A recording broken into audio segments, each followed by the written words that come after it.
The case of the Atlanta child murders. Historical context. In the late 1970s, Atlanta was a city transforming itself. Once known primarily for its role in the civil rights movement, the city was experiencing rapid growth and a burgeoning economy. However, beneath the surface, deep-seated issues were brewing. Many neighborhoods faced economic hardship, and the African American community often bore the brunt of systemic inequalities. This environment set the stage for a tragic series of events that would grip the city and the nation. As the economy shifted, so did the demographics and social dynamics. Families struggled to make ends meet, and children found themselves in vulnerable situations. The victims. The victims of the Atlanta child murders were predominantly African American children and young adults, aged between 7 and 21. Each case was unique, yet they shared commonalities that made the tragedies even more heartbreaking. Many of these children came from low-income families, and their disappearances often went unnoticed until it was too late. The first confirmed victim, Edward Smith, vanished on July 21, 1979. His family reported him missing when he didn't return home. His body was discovered weeks later, and the community was thrust into a state of panic. Edward was just the beginning. As the investigation progressed, names like 10-year-old Yusuf Bell and 15-year-old Latonia Wilson became etched in the memories of those who followed the case. Each child had dreams, families, and lives that were abruptly cut short. The losses devastated their communities, leaving behind parents and siblings who would never fully recover from the grief. The investigation. As the number of missing children climbed, the Atlanta Police Department faced mounting pressure to act. Initially, the cases were treated as isolated incidents. But as more children vanished, it became evident that a serial predator was at work. In early 1980, the police created a task force dedicated to investigating the disappearances. They began to share information and compile evidence from the various cases. This collaboration was crucial, as it allowed detectives to recognize patterns that would have otherwise gone unnoticed. Local and national media coverage intensified as the story gained traction. Newspapers ran headlines that screamed for justice, and the public's fear became palpable. Community members organized search parties, hoping to bring attention to the plight of the missing children. These grassroots efforts highlighted the desperation and determination of families seeking answers.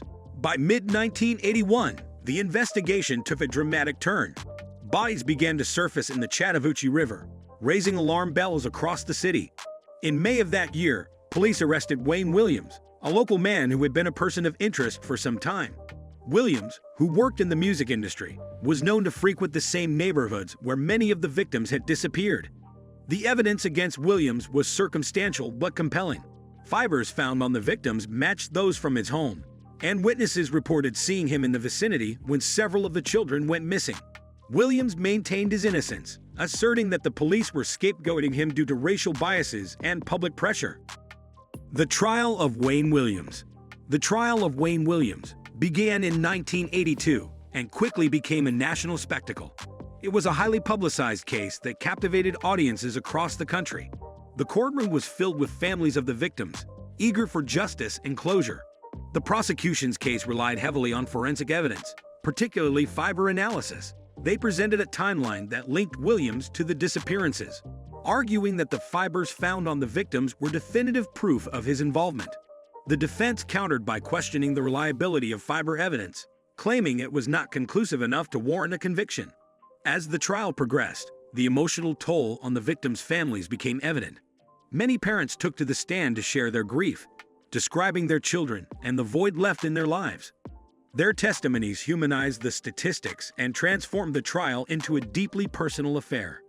Despite the defense's efforts, Williams was convicted of 2 counts of murder in February 1982. He received 2 life sentences, and many in the community felt a sense of relief.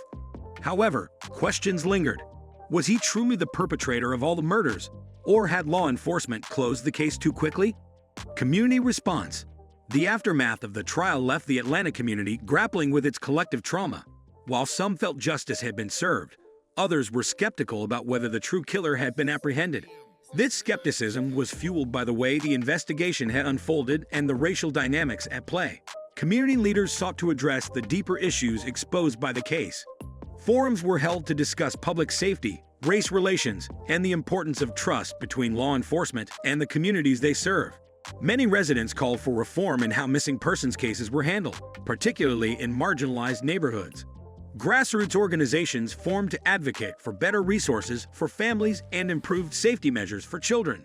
Parents became more involved in their communities, establishing watch groups and support networks.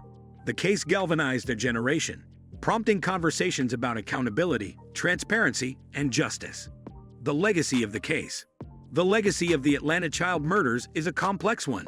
On one hand, it brought attention to the vulnerabilities faced by children in the community and highlighted the systemic issues that allowed such tragedies to occur. On the other hand, it raised uncomfortable questions about race, justice, and the efficacy of law enforcement. In the years following the trial, further investigations continued. Some families remained unsatisfied, believing that the true story of their loved ones had not been fully told.